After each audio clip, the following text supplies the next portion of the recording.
पतली हो गे थोड़ा जिम विम जाए करे निचट दुबली पतली हो गे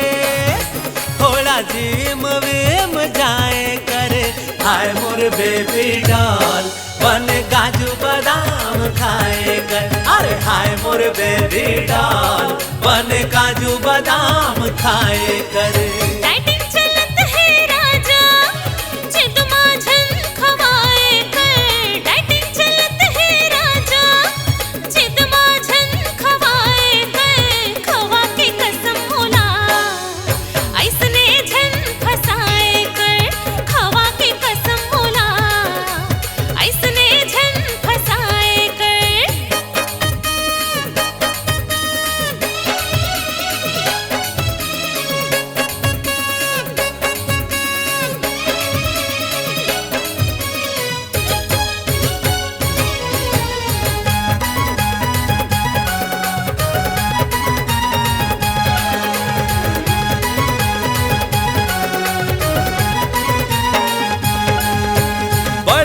जोर दिखा था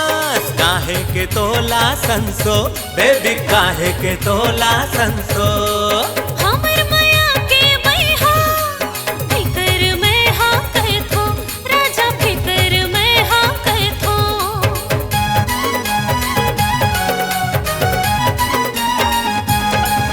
अरे बड़ कमजोर दिखा था काहे के तोला संसो बेबी काहे के तोला संसो हमर माया के बैहा फिकर में हाँ कर थो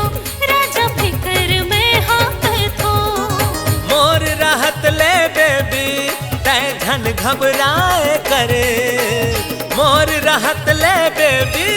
तै झन घबराए करे हाय मोर बेबी डॉल बन फल फ्रूट खाए कर अरे हाय मोर बेबी डॉल बन फल फ्रूट खाए कर अरे खवा के कसम मोला ऐसने झन फसाए कर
पतली हो गे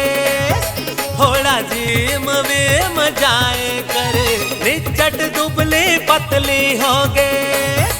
थोड़ा जिम विम जाए करे हाय मोर बेबी डॉल बन काजू बादाम खाए कर अरे हाय मोर बेबी डॉल बन काजू बादाम खाए कर अरे खवा के कसम मोला